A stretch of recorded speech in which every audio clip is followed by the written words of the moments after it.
Hello and welcome into another episode of Locked On Wolves. It's NBA draft week. We're going to spend the first part of today's show, though, talking about the latest updated Ringer trade value rankings, why the Ringer got some things right and some things very wrong about three Timberwolves players that are on that trade value ranking list. And then I do want to turn my attention to the Timberwolves number 53 pick in this year's draft, the second rounder the Wolves have, what the strategy should be, and then we'll get into this week some of the best players that could be available at that point. We'll talk about it all on the show today. Welcome in.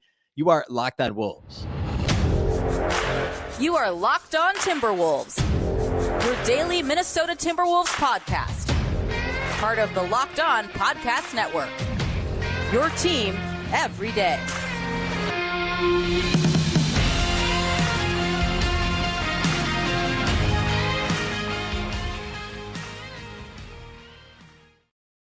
Hello and welcome to the Locked On Wolves podcast, part of the Locked On Podcast Network, your team every day. My name is Ben Beecken. I'm the host of Locked On Wolves. Today's episode is brought to us by our friends at PrizePicks. First-time users can receive a 100% instant deposit match up to $100 with the promo code Locked On. That's prizepicks.com, promo code Locked On. All right, so a lot to get to today, and it's NBA draft week, right? So that's going to be kind of be the focus here of the rest of the week. I do want to start today, though, with the Ringer's trade value rankings. I think those are a ton of fun and a couple of interesting notes on Timberwolves players. So we'll do that for the first part of today. Then we'll talk about the second round philosophy. We'll get into, I believe, we'll get into today who maybe one of my favorite wing targets at number 53. Where the Wolves, of course, have a pick that was originally the New York Knicks pick. So we'll get to all that here today on the show. First of all, though, a big thank you for making Locked On Wolves your first listen every day. Of course, this show is free and available everywhere, including YouTube, as well as all of your favorite audio platforms. You can also watch the show on the Locked On Sports Minnesota app on both Roku and Amazon Fire TV. You can also follow on Twitter at Locked On T Wolves. Don't forget the T, and also at Beecken. That's with two B's, two E's, CK. So I should also say here on this Monday, happy Juneteenth, and hopefully you have the ability to take some time and celebrate what that day means in our country, in the United States of America. So happy Juneteenth to everyone as well.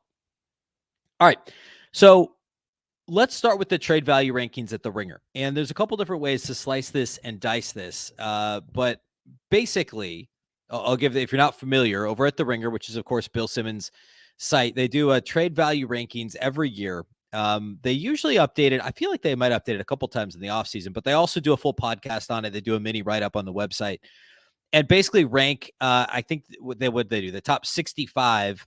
Okay, so he did one in February. Simmons did one in February. So this is top 65 players in terms of trade value. So there's a lot that goes into that, obviously, right? It's first and foremost your talented production, but then also age, contract, and then there's some intangibles. This is obviously a relatively arbitrary list.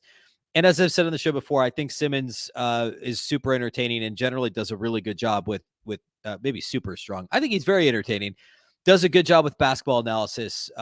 That is the one sport where I would say he does a pretty good job overall, specific to things like this. And so like last year, Jaden McDaniels was in like an honorable mention, and it mostly had to do with, I say last year, about 6 months ago, the last time they did this list, basically because, and Simmons said at the time on the podcast, because the Timberwolves would not trade McDaniels. They would have rather traded additional first rounders in the Rudy Gobert trade. So McDaniels made it an honorable mention, and Simmons didn't really at the time understand why. Well, he's on the list now, as is Karl-Anthony Towns and Anthony Edwards, of course, in the top 65 with players with trade value in the league.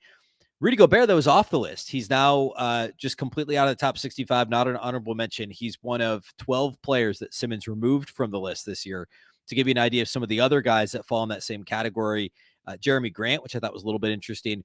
Chris Paul, since this came out, of course, he has now reportedly been traded in that massive Bradley Beal deal to the Washington Wizards. Jarrett Allen, rough postseason for Jarrett Allen. Surprised a little bit he's off the list. Marcus Smart, Anthony Simons, Jordan Poole, Jabari Smith, James Harden. So like good company. Like these are all good players. Chris Middleton, who are just off the list. And again, this isn't the top 65 players in the league as of today. These are the top 65 in terms of trade value. So contract and age play a big part in this. Trajectory of the career play a big part of this. There's a bunch of interesting players in honorable mention as well. A lot of young guys, Ochai Agbaji, of the Jazz, Jonathan Kuminga of the Warriors, Jared Vanderbilt made it into honorable mention. No Timberwolves players in honorable mention, but there are 15 guys that Simmons has in honorable mention. So then you get into the top 65. He's also got a list of quote unquote toughest omissions, which I guess is similar to just missed. Like Vucevic is on that list. Lou Dort is on that list. Bogdan Bogdanovic, I'm a little surprised he's not in the top 65. So the first group of guys, if you work backwards from 65, includes Tyler Hero. He calls this the buyer's remorse group. So Tyler Hero, Bradley Beal, who of course has just been traded, Zach LaVine, Kawhi Leonard.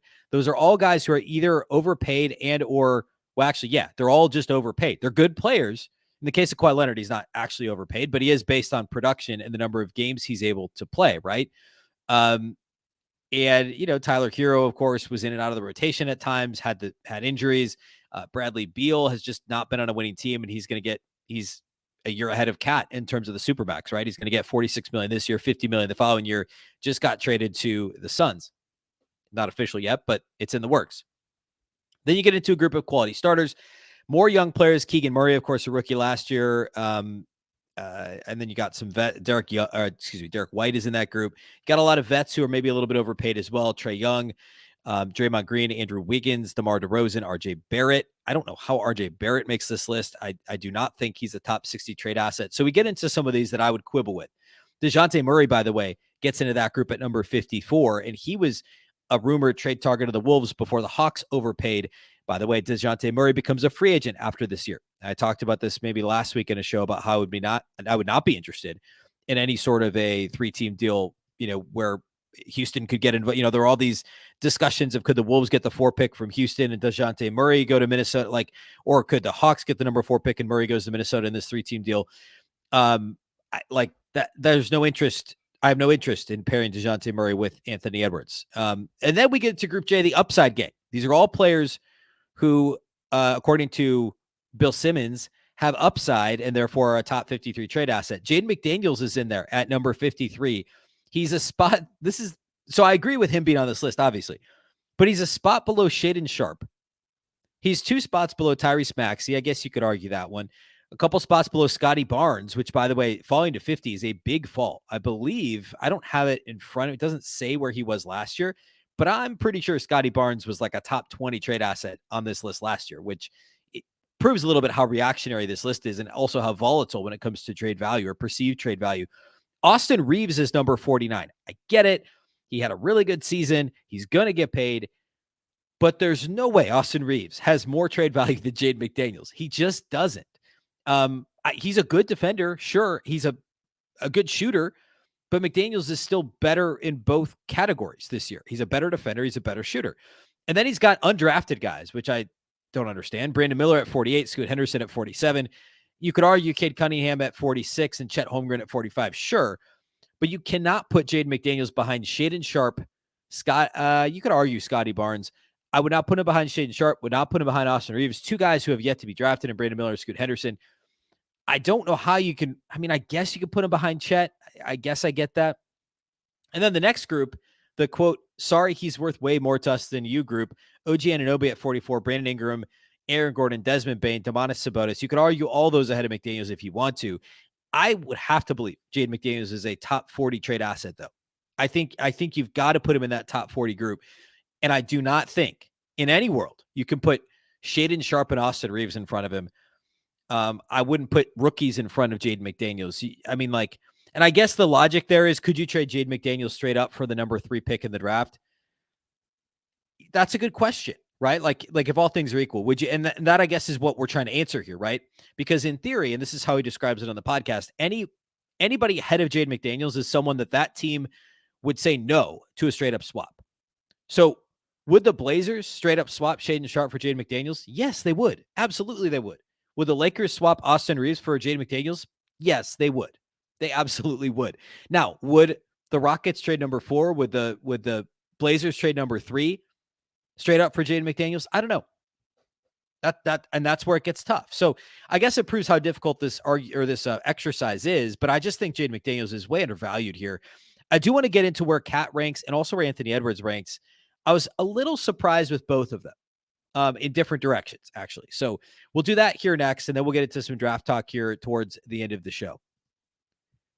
Today's episode of Locked On Wolves is brought to us by our friends over at Ibotta. Grocery, school shopping, and maybe getting a little something for yourself. I mean, it's not too early to think about school shopping. In some parts of the country, school's like 7 weeks away. You know, you're already doing all those things. Why not get cash back for it with Ibotta? You can earn cash back on every shopping trip. Ibotta gives you cash back on hundreds of grocery items, from produce to personal care to pantry goods. Either link your loyalty account or upload your receipt after you shop and get your cash back. It really is that easy. The average Ibotta user earns $120 a year in real cash back. That could cover the cost of an entire shopping trip. Or you could use your cash back to buy that flight that you've been eyeing, the game that maybe you've been dying to go to, the fancy dinner that you've been craving. A typical basket of groceries was over $50 more expensive at the end of 2022 than at the beginning of the year due to inflation. You could earn 2.5 times that in cash back from Ibotta, or even more, depending on how much you use Ibotta. Ibotta gives you real cash back, not points. Other apps give you points that don't amount to much. With Ibotta, you get real cash back that you can cash out to your bank account, PayPal, or gift cards. You can earn cash back on hundreds of online brands and retailers too. When you start with Ibotta, that includes Lowe's, Macy's, Sephora, Best Buy, and more. Right now, Ibotta is offering our listeners $5 just for trying Ibotta by using the code LOCKED when you register. Just go to the App Store or Google Play Store and download the free Ibotta app. Use the code LOCKED. You get that $5. That's Ibotta, Ibotta, in the Google Play or App Store, and use the code LOCKED.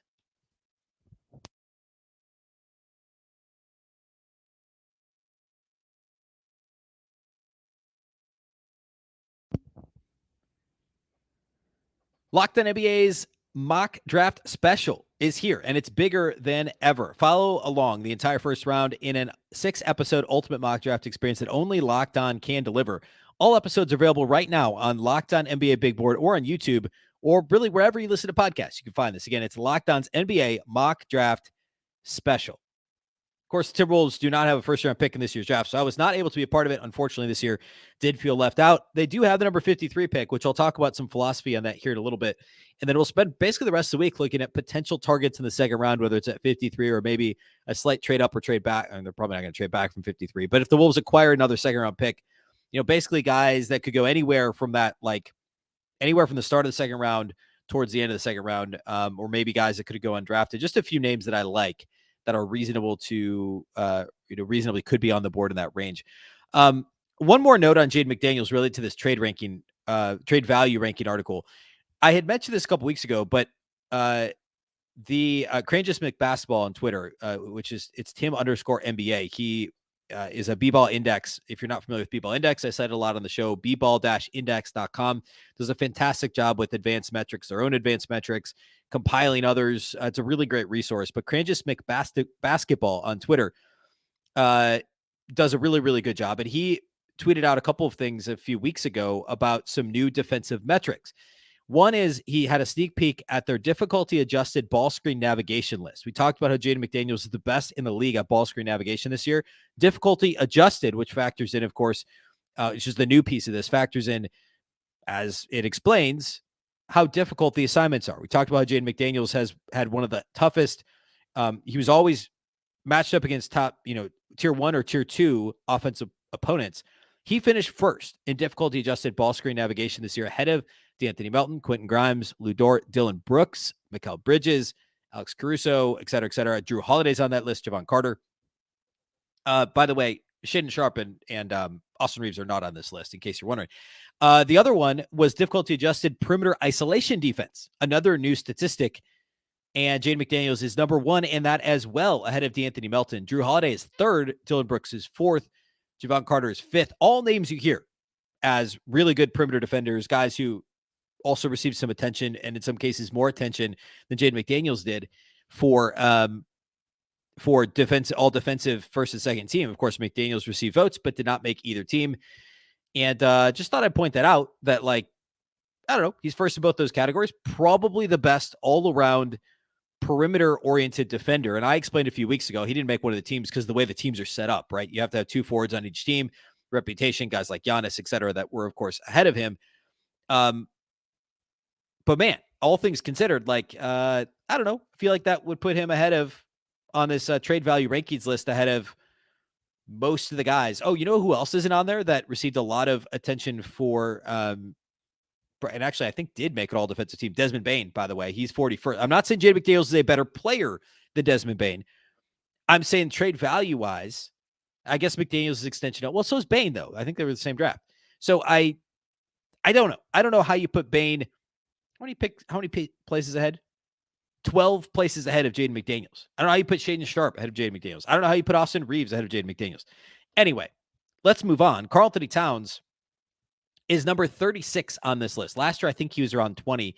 He's a spot ahead of Drew Holiday, 2 spots ahead of LeBron James, 3 spots ahead of Paul George.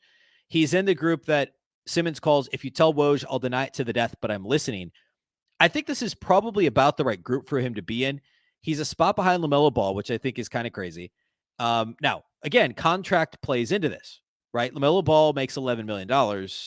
Towns makes 36. He's about to make $50 million. So, yeah. But then again, Ball is also extension eligible. So, like, what's he about to get paid? Probably something pretty close to the max, like Anthony Edwards, right? So putting him 35, I get it. But I think Towns is worth more than the LaMelo Ball. I also think he's probably worth more than Pascal Siakam again. Siakam's going to be a free agent after this year, is also eligible for an extension. Jaylen Brown is 33rd. And then you get into Group G, too young, too cheap, too good. Lauri Markkanen is there. I guess that makes sense because of the contract of him ahead of Towns. Walker Kessler's number 31 on this list. Part of me feels like Kessler had a fantastic year. But Simmons is on record as saying on a different show that the Towns trade is the worst trade of the last 15 years. Or excuse me, not the Towns trade, the Gobert trade, which I guess if Gobert's not on this list, Kessler's 31st, Vanderbilt is honorable mention, then you can make that argument. But I think it's aggressive to have Walker Kessler 31st and Karl-Anthony Towns 36th. You cannot tell me that the Jazz wouldn't. I think the Jazz would trade Towns for Walker Kessler straight up. I really do think that they would. I think the Magic would trade Franz Wagner straight up for Karl-Anthony Towns. Again, not possible because of salaries, but that's the whole point of this exercise, right? Is in a vacuum, would you do this deal, these guys straight up? Would the Thunder trade Jalen Williams for Karl-Anthony Towns straight up? I think they would. Like, I just think the Towns ranking is a little bit too low. And some of these younger players, and I know age plays into it, but I think they're being a little bit overvalued on this list. Anthony Edwards, though, is in Group B, the untouchables. He sneaks into Group B, the top 9 trade value assets in the league. Anthony Edwards is number 9. He's a spot ahead of Kevin Durant, 2 spots ahead of Jamal Murray, 3 spots ahead of Jimmy Butler, 4 spots ahead of Joel Embiid. And again, it's because Embiid's about to make $50 million a year. It's because Butler is about to make $50 million a year, and he's also 33. Jamal Murray surprised me a little he wasn't higher. Durant, I think this makes sense. We've seen him traded a couple of times recently. But Ant is number 9. Shai Gilgeous-Alexander of the Thunder is number 8. Devin Booker, number 7, which feels a little high for Booker. And then the next group is completely and utterly untouchable. It's Jason Tatum, Steph Curry, Wembanyama, Luka Doncic, Giannis, and then Jokic is number 1. I think the Ant ranking is about right. I think Towns is a little low. I think Ant's about right. I think the Thunder, you probably aren't able to trade Edwards for SGA straight up if you're the Wolves because SGA is already a superstar. Anthony Edwards is not quite there yet. Devin Booker is a little bit older. He's already a superstar. So I get it. I do think the Suns would trade Durant for, well, probably not now after getting Bradley Beal, but would they trade Durant for Edwards straight up? Maybe. Would the Nuggets trade Murray for Edwards straight up? Probably not. And that's why I'd maybe flip Ant and Jamal Murray, and I'd put Ant at 11 and Murray at 9. But I think it's close. I think that discussing Anthony Edwards in that range makes a lot of sense, and I can't really quibble with it. All right. What I want to do next today is I want to talk about the philosophy in the second round, and that'll be how we close the show. I'm not going to get to the actual number 53 pick. I know if you're watching on YouTube, I have that on the list. I'm not going to get to that on today's show, but there is somebody that I like the most in terms of wings that will fit into this philosophy. So that's how we'll start the show on Tuesday. And I'll get into a couple of additional players that I really like for the Wolves on Tuesday's show. So we'll close today with the philosophy. We'll open Tuesday with the player that's number 53, or the player that I like at number 53 that's referenced here on the YouTube graphic if you're watching on YouTube. That's how we'll open Tuesday's show. So we'll do all that. We'll talk about philosophy here next. Today's episode of Locked On Wolves is brought to us by our title sponsors over at PrizePicks. if I guess the NBA is over. So if you're a baseball fan, take a look at the schedule. Try and decide which pitcher you would take under on runs tonight, or maybe which batter you take over on hits tonight. You could play any sport over at PrizePicks. Basketball is probably my favorite to play on PrizePicks, but football, we're almost in football season. Hockey, of course, wrapped up, but you can go play baseball, college sports, etc.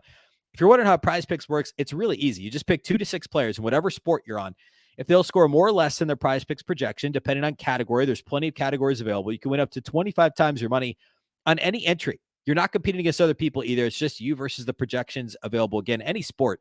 Of course, it includes the NBA. It also includes baseball, football when that gets going, the NHL, golf, college sports, you name it, they have it. Entries can be made in less than 60 seconds. It really is that easy. Download the PrizePicks app or go to prizepicks.com to sign up and play daily fantasy sports. First-time users can receive a 100% instant deposit match up to $100 with the promo code LOCKEDON. If you deposit $100, PrizePicks will give you $100. If you deposit $50, they'll give you $50. Don't forget to enter the promo code LOCKEDON at sign up for an instant deposit match up to $100.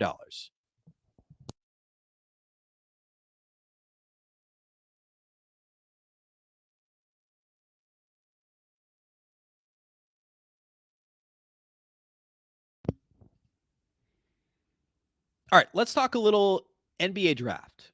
And the Timberwolves do not have their own second round pick. They, of course, don't have a first round pick, but they own the number 53 pick, which was originally the New York Knicks. It came to the Wolves. I think it was actually part of the draft night trade last year when there were picks flying around. I think it might have come through the Jazz. I can't remember exactly, but they ended up with that pick through a couple of trades. And I want to talk a little bit about what the philosophy should be in the second round. And there's a couple different ways to look at it. Now, second round picks for a while they were considered almost throwaways. Like you're either drafting and stashing a European player, a foreign player, or you're just, you're taking, like the Wolves drafted how many guys like Marcus Taylor, who I think was the leading Big Ten scorer for Michigan State one year. They drafted Rick Rickard, who is from Minnesota and played at University of Minnesota. Like they were almost Lauren Woods, who was a big time college player, but was never really going to be a great pro. Think of all these bigger, a lot of time they're domestic big names from college or they're draft and stash, right? But then I don't know, this is a rough estimation. 15 or so years ago, it was teams that were finding diamonds in the rough in the second round and undervalued guys, and early second round picks were thought of as more valuable than late first round picks because you didn't have to guarantee a salary. It's a little different now because teams have become much smarter with scouting and the way that and more efficient. We'll talk a little bit more about that and why why the approach is what it is now. But teams started to realize that if you hit on a first round pick and you had that low guaranteed salary, you were in a good spot. And then teams started doing like what the Wolves did with Jalen Noel and Naz Reid, who was undrafted, but they gave them effectively the same deal where it's partially guaranteed, right? So the players incentivized to sign it because they get their $1.5 million, $2 million, whatever. And then they have partial guarantees for the ensuing year. So both Noel and Naz Reid, again, Noel's second round pick, by the way, Big 12 player of the year.